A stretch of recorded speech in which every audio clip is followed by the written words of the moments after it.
All right, Shalom. I want to start by giving our praises, honor, and glory unto Yahweh, Bahashem Yahushai, Bahashem Rachak Kodash. Double honors to the apostles and the elders of Great Millstone who teach and rule well, and also to their elders, the men that taught them. I pray the Lord have peace, blessings, and mercy upon the households of the hopeful elect. This is the brother Shema One from the Great Millstone Houston Church. And today I want to go into a lesson going into Matthew chapter 22, the part where it goes into the Sadducees asking a question about the resurrection. And a lot of people, who believe in plantation Christianity, they think that this is referring to as the kingdom of heaven. But just like Yahushua told the Sadducees that they err not knowing the scriptures, it's the same thing that applies to this very day. So, within this lesson, I pray it'll be edifying, to the Lord's elect, with the precepts that I get to show that this place of resurrection is not talking about the kingdom of heaven. So with that being said, I'm going to get into it. Right here at Matthew chapter 22, and I'm going to start at verse 23. It says, the same day came to him Sadducees. This is speaking about Yahushua. The Sadducees came up to Yahushua. The same day came to him the Sadducees, which say that there is no resurrection, and asked him. So they already believe in there's no resurrection. And also the Sadducees, looking into it, they don't believe in angels. They don't believe that there is afterlife, so to speak, whenever you pass away from the flesh. So with them already having that, in their mind that they don't believe in it, yet they ask Yahushua a question, and he breaks it down to them. So verse 24 says, saying, Master, Moses said, if a man die having no children, his brother shall marry his wife and raise up seed unto his brother. Now that's according to the law. I believe that's Matthew, the 25th chapter. The fact that they asked him that question and came with what Moses said, because that is found in the law right here, Matthew or Deuteronomy chapter 25 and verse 5, just to get it. It says, if brethren dwell together and one of them die having no child, the wife of the dead shall not marry without unto a stranger. Her husband's brother shall go in unto her and take her to him to wife, and perform the duty of an husband's brother unto her. Now that's according to the law. So if a man marry a woman and he doesn't have any children from her, and that man has a brother, according to the law, the brother is supposed to go into that woman. For this reason, in verse 6 it says, and it shall be that the firstborn which she beareth shall succeed in the name of his brother which is dead, that his name be not put out of Israel. So that's the reason for it, so his name can continue to live on. But going back to Matthew 22, so that's where they got that from. It's in the law. Going back, Matthew 22 and 24 again, it says, saying, Master, Moses said, if a man die having no children, his brother shall marry his wife and raise up seed unto his brother. So that's the same thing that we just read. Matter of fact, let me read this verse in the NLT. See what it says. Matthew 22 in verse 24 in the NLT, it says, Teacher, Moses said if a man dies without children, his brother should marry the widow and have a child who will carry on his brother's name. So that's the reason for that. Continuing on, verse 25, it says, Now there were with us 7 brethren, and the first, when he had married a wife, deceased, and having no issue, left his wife unto his brother. So saying, giving an example, a brother who was okay, with giving his wife up to his brother because he had no children and, he was dying and eventually died. Verse 26, it says, likewise the second also, and the third unto the seventh. And last of all, the woman died also. Therefore, in the resurrection, whose wife shall she be of the seven? For they all had her. Matter of fact, let me just read it in the NLT. But it's self-explanatory. I just want to read in the NLT. Let me get that. All right, so reading same verses in the NLT. Matthew 22 in verse 25, it says in the NLT, it says, well, suppose there were 7 brothers. The oldest one married and then died without children. So his brother married the widow, but the second brother also died, and the third brother married her. This continued with all 7 of them. Last of all, the woman also died. So tell us, whose wife will she be in the resurrection? For all 7 were married to her. So concerning their question, they're asking, who is she going to belong to in the resurrection? Now, this is Yahweh Shah's response. I'm going to keep reading it in the NLT. Verse 29, it says, Yahweh Shah replied, your mistake is that you don't know the scriptures and you don't know the power of God. So they err not knowing the scriptures, as it says in the KJV, because in the resurrection, matter of fact, verse 30 is going to explain it. Yahweh Shah answers it. Matthew 22 and verse 30 in the NLT. For when the dead rise, they will neither marry nor be given in marriage. In this respect, they will be like the angels in heaven. So there you go. So in the resurrection, you're not going to marry nor be given into marriage, and you're going to be like unto an angel. So that shows you that this resurrection, according to the scriptures, it doesn't line up with what the kingdom of heaven is going to be, because in the kingdom of heaven, there is going to be marriage. You know, there's going to be a lot of things going on that are different from the place you go whenever you enter into the resurrection after you give up the ghost in the flesh. You know, whenever you die, the scriptures tell you where you go. Matter of fact, let me get that. I'll start there. So now let me just get a few precepts, because the resurrection overall is the place of rest, you know, where your spirit goes after you depart from the flesh. Let me get this in the book of Ecclesiastes. This is Ecclesiastes chapter 12 and verse 7. It reads, then shall the dust return to the earth as it was, and the spirit shall return unto God who gave it. Now that's what happens whenever you die. Your body, which is the dust, it returns to the earth. And I think that's in Genesis chapter 3, around verse 19, how your body is the dust. But it says, then shall the dust return to the earth as it was, and the spirit shall return unto God who gave it.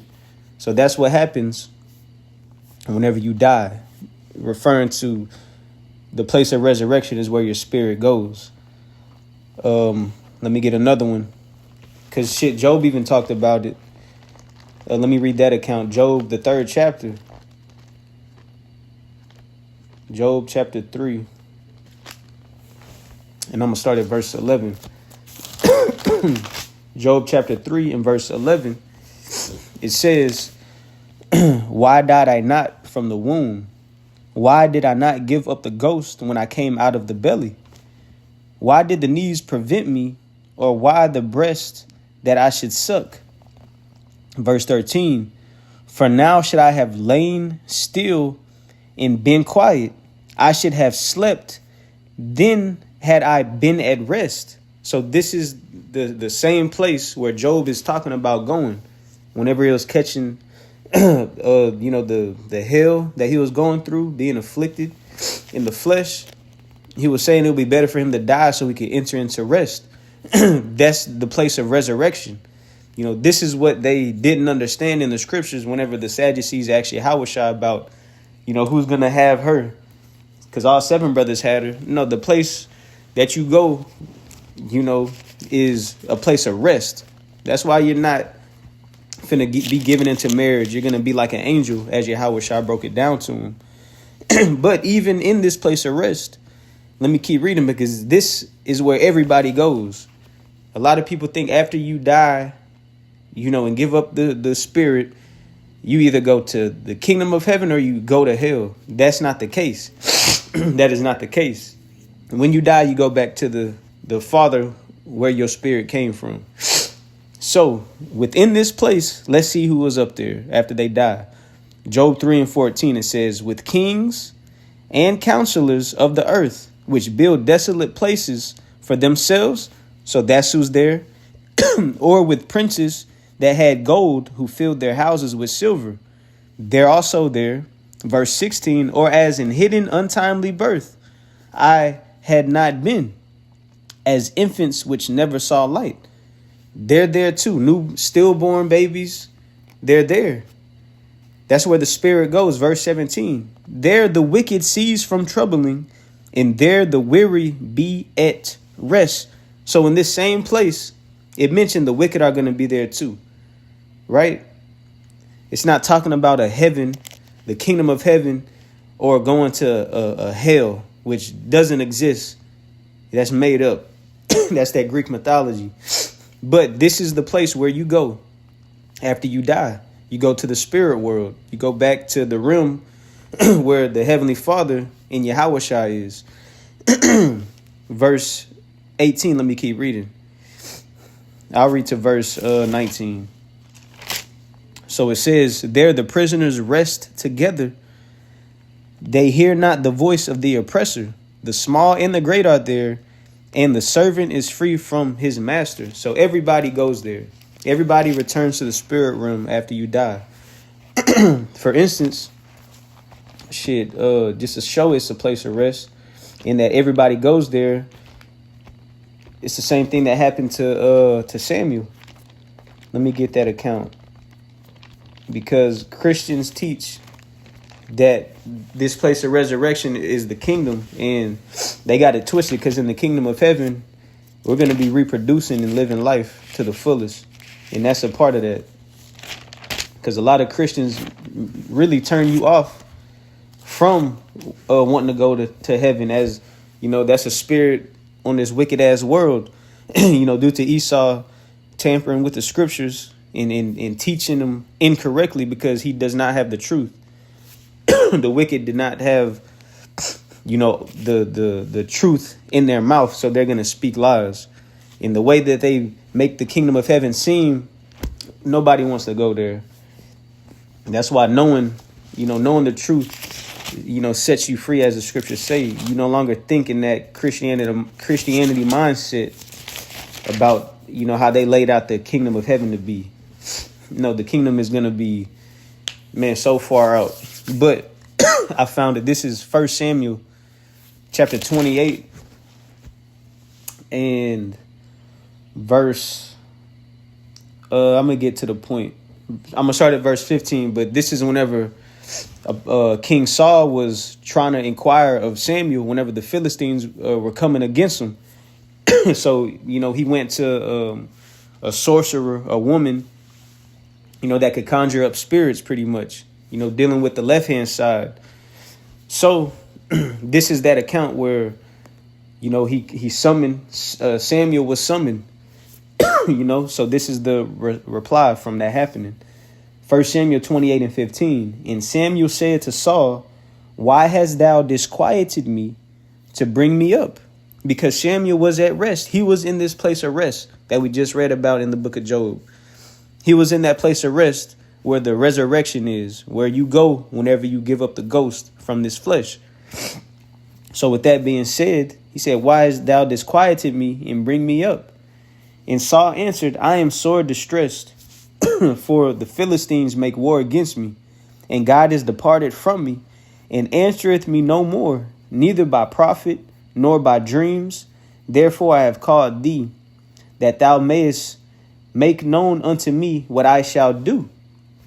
Now listen to this. Verse 16, it says, then said Samuel, wherefore then doest thou ask of me? seeing the Lord is departed from thee and is become thine enemy. So the Lord has departed from Saul and has became his enemy, right? Okay, now if you're the enemy of the Lord, you're not gonna be in the place where Samuel is, right? Samuel was a man of the Lord, so why would an enemy of the Lord be in the same place a man of the Lord would be, right? But if you have the understanding, as we just read in the book of Job, everybody goes to the spirit world or the spiritual realm or that place of rest, which is, synonymous for the resurrection. Just like Samuel is there. Now let's keep reading and see where Saul is going to be. Just as it mentioned in the book of Job, just backing that up, how there's a difference between the kingdom of heaven and the resurrection, after you die from the flesh. But 1 Samuel 28:17, it says, and the Lord hath done to him as he spake by me. For the Lord hath rent the kingdom out of thine hand and given it to thy neighbor, even to David, because thou obeyest not the voice of the Lord, nor executest his fierce wrath upon Amalek. Therefore had the Lord done this thing unto thee this day. Verse 19, moreover, the Lord will also deliver Israel with thee into the hand of the Philistines. And tomorrow shalt thou and thy sons be with me. The Lord also shall deliver the host of Israel into the hand of the Philistines. So Samuel told King Saul, look, the Lord is not dealing with you no more. You became his enemy. Tomorrow the Philistines finna kill you, and you and your sons finna be with me where I am tomorrow. So that's the same place Job was talking about where he wished he could go, from being afflicted in the flesh like he was. And he mentioned everybody goes there, even the wicked, So just to get that's not the kingdom of heaven. That's the place you go, after you die, which is synonymous for the resurrection mentioned in Matthew 22 in verse 30. Now let me go back to Matthew 22 and 30. Again. So Matthew 22 and 30, it says, for in the resurrection, back in the KJV, for in the resurrection, they neither marry nor are given in marriage, but are as the angels of God in heaven. So let me just get a point on there, how it said you're like the angels of God in heaven. Now, this is the difference. How they try to come at Yahushua, who's gonna have the woman. That's I don't think that was a sincere question. But continuing on, 1 Corinthians 15 in verse 39 and 40.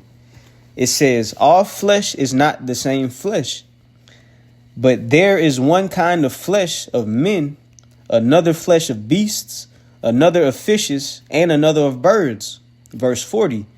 There are also celestial bodies and bodies terrestrial.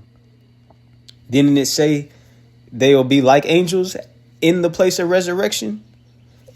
Right. So showing you how when Yahushua said, they're not given into marriage nor marry. So this is the state of the angels, because they have these celestial bodies. So verse 40 again, it says, therefore also celestial bodies and bodies terrestrial, but the glory of the celestial is one and the glory of the terrestrial is another. So that's why when you go to that place and you enter into that heavenly tabernacle, as Apostle Paul mentioned, I believe he mentioned that in the book of 2 Corinthians, the 5th chapter, if I'm not mistaken, how there's a body laid up in heaven for you, that you go to when you depart from this flesh. But that's a different type of body. That's why Yahushua mentioned, now they don't have sex. They don't do the same thing that men do in these type of bodies. So, matter of fact, hold up. Another point to prove in the book of Tobit, whenever Raphael mentioned to Tobias, hold on one second, let me find it.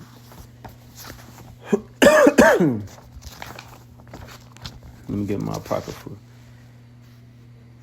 36. All right, this is Tobit chapter 12 in verse 15. Tobit 12 in verse 15, and I'm going to just read it through. Just showing you, the difference between, angels, how Yahweh Shah mentioned, whenever you're in this place in the resurrection, you're going to be like angels. That's why you're not going to be given into marriage, and you're going to do the same things that the angels do. So the angels have, a different body. That's the celestial. That's why in the kingdom of heaven, but not getting into that for time's sake, the kingdom of heaven is going to be different from the place of resurrection, because we're going to have extraterrestrial bodies. It's like we're going to have those incorruptible bodies, but still be able to, do the things we do in this flesh, reproduce, eat, drink, and so on and so forth. We're going to actually experience a life like that forever. But let me hit this. Tobit 12 and 15. It says, I am Raphael, one of the 7 holy angels, which present the prayers of the saints and which go in and out before the glory of the Holy One. Right? It didn't, Matthew, the 22nd chapter, mention how the Sadducees didn't believe in angels, just like they didn't believe in the resurrection. That's why Yahweh Shah said, hey, you err not knowing the scriptures or the power of God. So getting back to it, it says, verse 16, then they were both troubled and fell upon their faces, for they feared. So after Raphael told them, look, I'm an angel of the Lord. I'm one of the 7 holy angels, that go in and out from the glory of Yahweh Bashim Yahweh Shah. So they fell up on their face, man. Verse 18. Verse 17, it says, but he said unto them, fear not, for it shall go well with you. Praise God, therefore. It says, for not of any favor of mine, but by the will of our God I came. Wherefore praise him forever. Right? Verse 19. All these days I did appear unto you, but I did never eat nor drink, but ye did see a vision. So showing you that's why he didn't eat or drink, because he's an angel. He has a different body. That's a celestial body, which is different from terrestrial. But he said, look, I gave you a vision. I made it seem like I was eating and drinking with you, but he never did it. He don't have to. He's an angel. Verse 20. Now, therefore, give God thanks, for I go up to him that sent me, but write all these things which are done in a book. And when they arose, they saw him no more. Then they confessed. Verse 22. It says, then they confessed the great and wonderful works of God, and how the angel of the Lord had appeared unto them. So, hey, just showing you the Sadducees err not knowing the scriptures as Yahweh Shah told them. Because reading this account, hey, the Lord sent an angel to deal. And just showing you they didn't eat or drink. You know how the angels don't eat or drink. So that's why in the place of the resurrection, you are just like the angels. You don't do that. And, I'm about to close how, plantation Christianity teaches that, you won't eat or drink in the kingdom. You won't have sex in the kingdom. Pretty much you'll just float around and fly all day. That's not how it is. Just, a few precepts on showing you it's not like that. Why did Apostle Peter ask Yahweh Shah, roughly paraphrasing, he said, if we give up everything on this side, what are we going to get in return? And what did Yahweh Shah tell him? Basically, everything that you forsaken on this side, houses, brothers, sisters, mother, children, lands, for his name's sake, you're going to receive 100-fold and everlasting life, roughly paraphrasing. So how are you going to have those children? How are you going to have all of these things? You know?